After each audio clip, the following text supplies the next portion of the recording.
Assalamualaikum warahmatullahi wabarakatuh. Bertemu kembali dengan saya Marullah.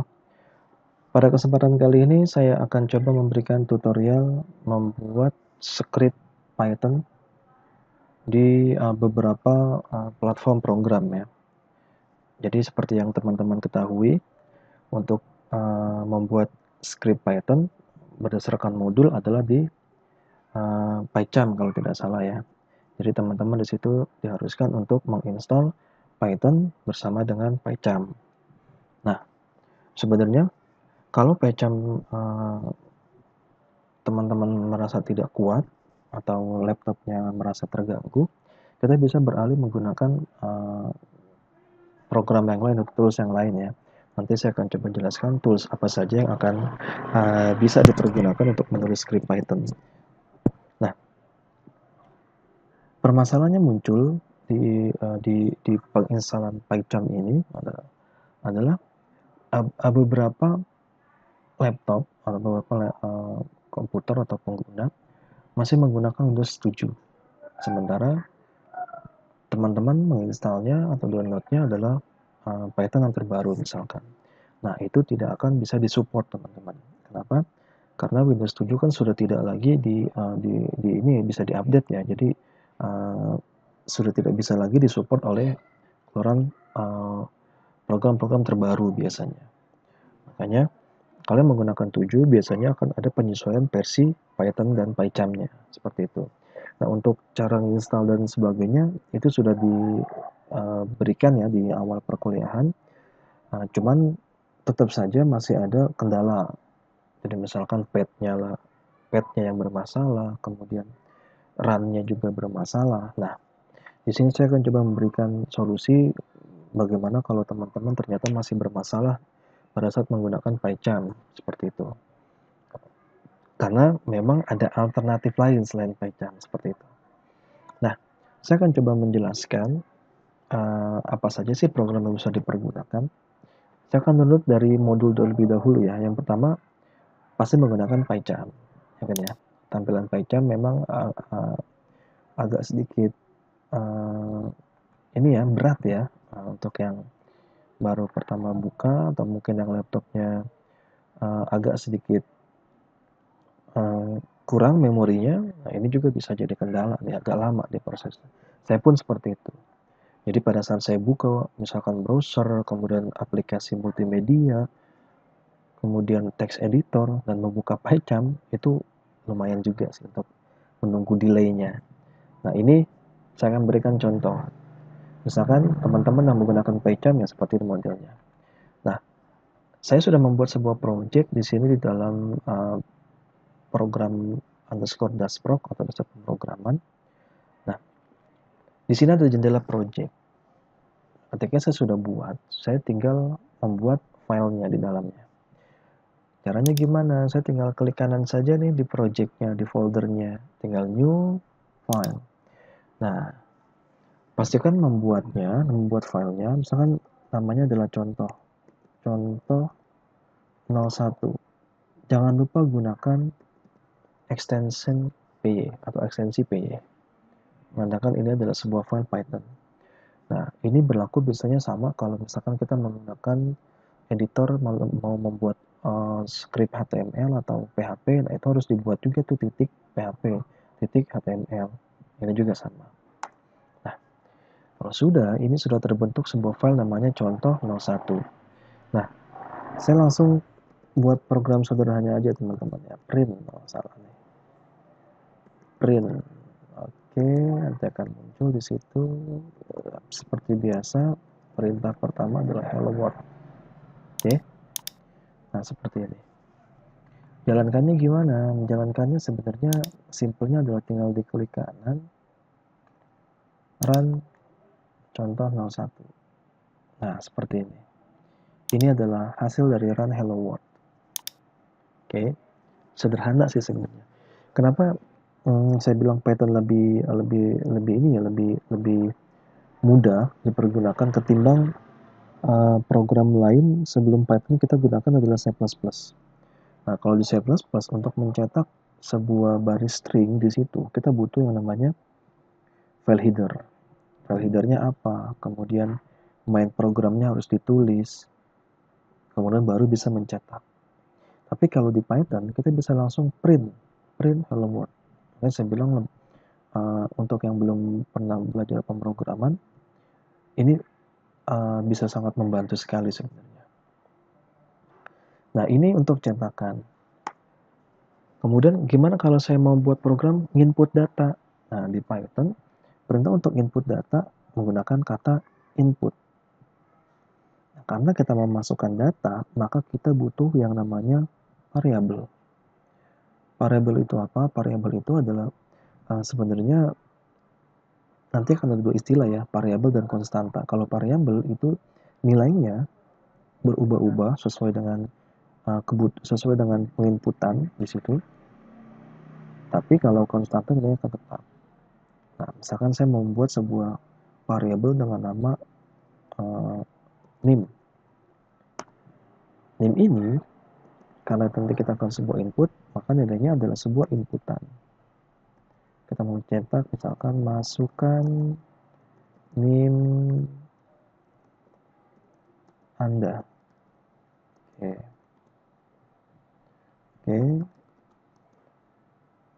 Seperti ini. Oke. Maka nanti ketika saya jalankan, saya akan mendapatkan sebuah file, sebuah output di mana saya di sini bisa melakukan penginputan. Kalau tadi kan hanya cetak hello world ya, tapi ini saya bisa melakukan penginputan. Name-nya misalkan 1 2 3 4 5. Nah, seperti ini. Seperti itu ya. Nah, gimana kalau saya mau mencetak hasil inputan?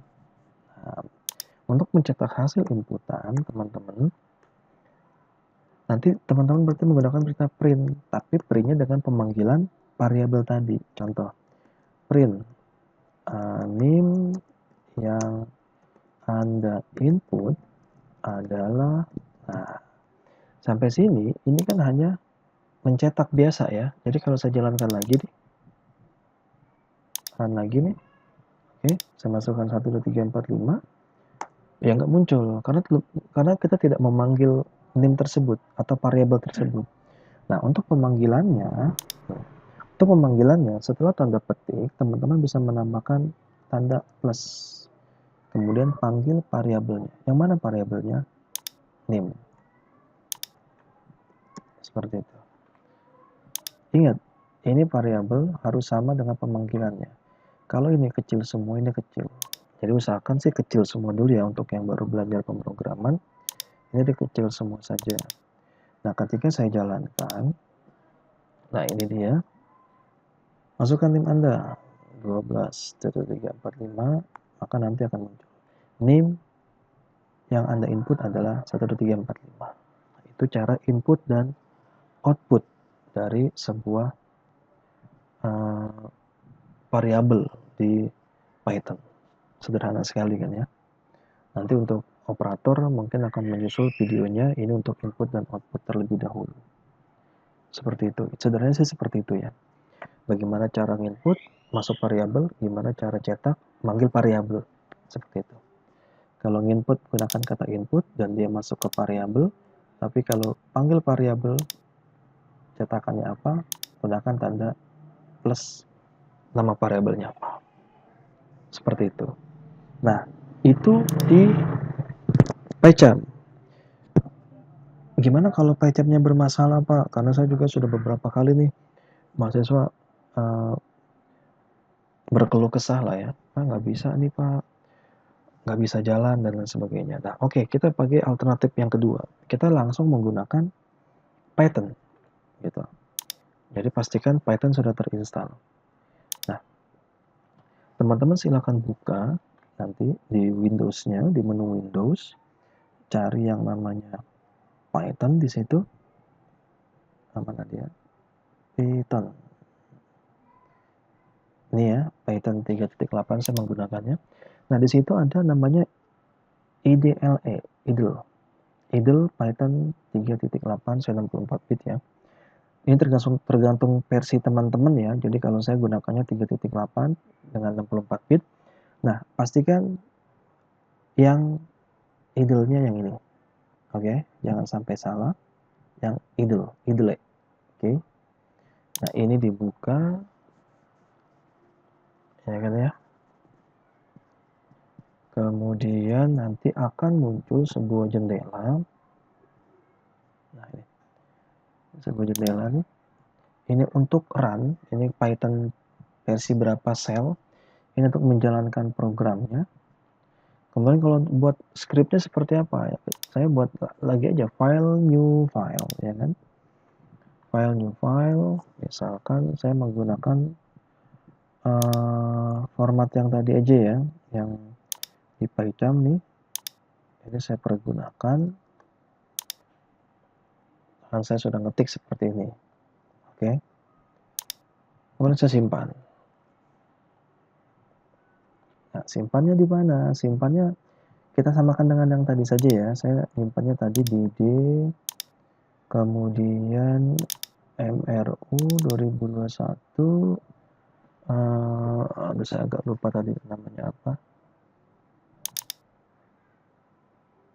Namanya tadi apa ya? Di mana ya? Saya juga lupa nih. Program underscore dashproc ya. Program underscore dashproc. Nah, ini dia ya. Nah, di sini. Oke. Saya akan buat namanya contoh 02.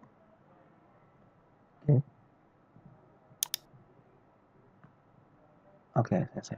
Beda ya dengan yang tadi di PyCharm. Untuk yang di Python ini, di idle ini, dia bisa langsung tersimpan dengan titik .py. Cara jalankannya gimana? Run modul. Sama dah. Hello world, masukkan NIM Anda 123456778 misalkan. Nanti tercetak. NIM yang Anda input adalah 123456778. Sama, tapi lebih ringan. Kenapa lebih ringan? Ya, teman-teman bisa lihat tampilannya deh, perbandingannya. Ini PyCharm dengan tampilan yang powerful, ya kan? GUI-nya bagus tampilannya, dibandingkan dengan idle yang tadi, cetakan hanya seperti ini saja, ya kan? Tentu lebih ringan yang idle ini. Jadi ini alternatif yang kedua. Teman-teman bisa menggunakan ini. Nah, alternatif yang ketiga, dan biasa dipergunakan oleh dosen ya, biasanya ya. Kenapa sih dosen menggunakan alternatif yang ini? Karena biasanya dosen sudah menginstal banyak sekali program aplikasi. Sehingga kalau menambahkan lagi PyCharm, itu mungkin akan lebih berat lagi. Makanya, dosen biasanya menggunakan software yang sudah ada diinstal oleh dosen tersebut. Misalkan, dosen tersebut mengajar web programming juga. Nah, di web programming kan bikin script juga tuh menggunakan editor. Nah, kebetulan di situ ada software yang support Python. Nah, dia tinggal tambahkan plugin saja di software tersebut atau di editor tersebut. Nah, untuk kali ini, alternatif yang ketiga adalah menggunakan namanya Visual Studio Code. Tampilannya seperti ini. Ini biasa dipergunakan untuk ngoding web ya, biasa menggunakan website atau mengoding web. Nah, ternyata di sini juga dia support untuk Python. Tapi tetap harus mendownload pluginnya. Apa pluginnya? Nah, di sini ada ekstensi di sini. Pada saat sudah menginstall Visual Studio Code, ini ada sebuah ekstensi. Maaf, ini untuk sementara saya close dulu ya untuk PyCharm-nya karena cukup memakan memori dan nah ini dia. Tinggal menuliskan saja Python. Ini loh. Kebetulan saya menggunakan pluginnya Python di sini 2020 9 11 27 86. Nah, ini tinggal di install di sini. Nah, ini saya sudah di install ya. Nanti setelah di install dia bisa support untuk scriptnya. Nah, gimana cara pengetikannya? Oke, teman-teman tinggal open folder saja di sini. Open folder, saya kebetulan naruhnya di program dashproc ya. Jadi saya tinggal select folder dashproc-nya. Nanti akan muncul file-file Python yang sudah pernah dibuat. Oke. Nah, ini contoh ya. Ini contoh yang tadi yang sudah dibuat. Kita punya dua, contoh 01 dan contoh 02 sama ya. Ini yang tadi, yang satu di PyChar, di PyCharm, yang satu di Python tadi menggunakan idle. Nah, cara buatnya gimana? Ini juga sama sih sebenarnya, tinggal klik kanan, new file, contoh 03, jangan lupa kasih PY. Nah, seperti ini. Saya coba tulis perintah print hello world. Oke, world dunia ya. Print lagi, saya kasih garis misalkan, maaf, atau tanda petik ya seharusnya. Nah, seperti ini. Oke. Jalankannya gimana? Lihat di sini ada tanda play, ya kan ya? Ada tanda play. Silakan dijalankan saja playnya.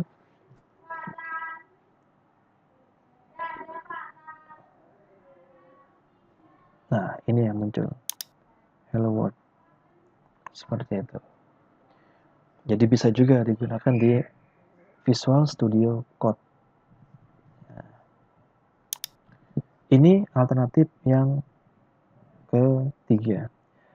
Alternatif keempat, kalau misalkan PyCharm-nya gagal, kemudian Python-nya juga susah, kemudian Visual Studio Code juga gagal, alternatif keempat saya tawarkan adalah gunakan online.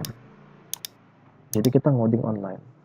Menggunakan apa? Kita bisa menggunakan yang namanya Colabs, Google Colabs. Jadi Google Colabs itu bawaan dari Google. Ya, artinya nanti teman-teman untuk menggunakan aplikasi ini, ya teman-teman harus online, ya kan ya, harus terhubung internet, kemudian harus login ke Google melalui Gmail biasanya. Nah, misalkan saya cari nih Google, nggak lama ya, Google Colab. Ini ya, Google Colab. Jadi cari aja, di search aja dulu. Kalau yang tidak tahu alamatnya nanti dia akan mengarahkan biasanya. Nah, ini dia Google Colabs. Kita klik saja Google Colab-nya. Kemudian nanti akan muncul seperti ini tampilannya teman-teman. Nah, ini yang terbaru. Kalau teman-teman belum pernah ngoding di sini, berarti teman-teman tinggal notebook baru saja. Nah, pastikan teman-teman sudah login. Kebetulan saya sudah login tadi ya. Saya sudah login menggunakan akun Gmail.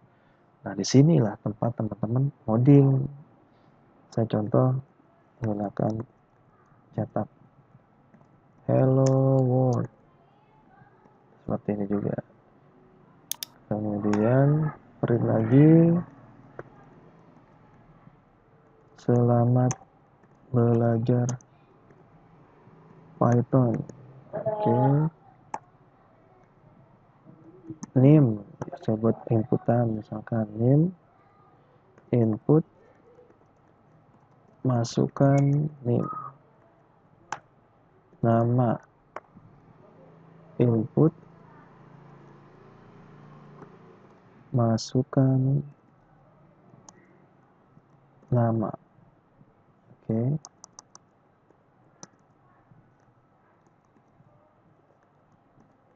Seperti ini. Oke. Sekarang kita cetak.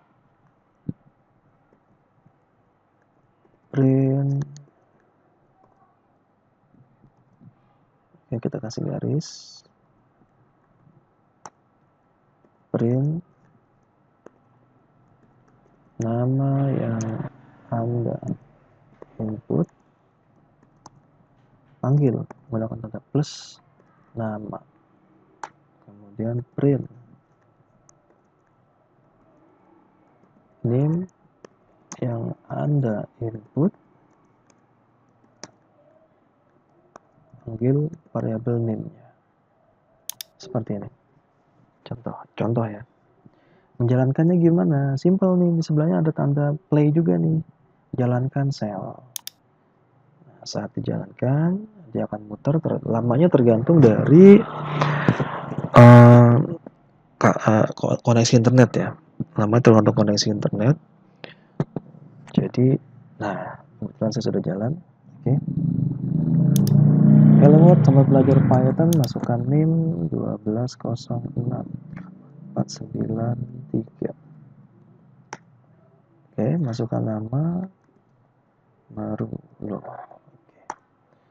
Nama yang input Marlo, nama yang input 1068493. Seperti itu teman-teman. Jadi, pada video kali ini saya menawarkan beberapa opsi jika teman-teman gagal menggunakan PyCharm. Jadi ada banyak alternatif. Tidak hanya menggunakan PyCharm, tapi juga bisa menggunakan beberapa tools untuk menulis program. Tadi ya, PyCharm, Idle Python, kemudian Visual Studio Code dengan menambahkan plugin-plugin atau ekstensi-ekstensi.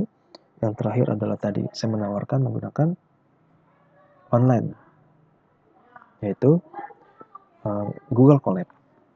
Nah, ini tinggal disimpan nih, nanti namanya apa nih? Contoh 04 misalkan PY. Seperti itu. Nah, setiap filenya nanti akan tersimpan di Google Drive teman-teman. Jadi nanti hasil kalau misalkan teman-teman nulis codingnya menggunakan Google Colabs, dia akan masuk ke Drive. Nah, contoh di sini saya sudah buka ya Google. Nah, ini contoh 4. Ini ya, 2252 barusan tadi. Oke. Kurang lebih seperti itu, teman-teman. Oke, mudah-mudahan video ini bisa bermanfaat untuk teman-teman yang masih galau kenapa codingannya masih bermasalah atau aplikasinya masih bermasalah, bisa menggunakan alternatif lain seperti tadi yang saya sudah jelaskan. Terima kasih. Semoga bermanfaat. Kita ketemu di video-video berikutnya. Assalamualaikum warahmatullahi wabarakatuh.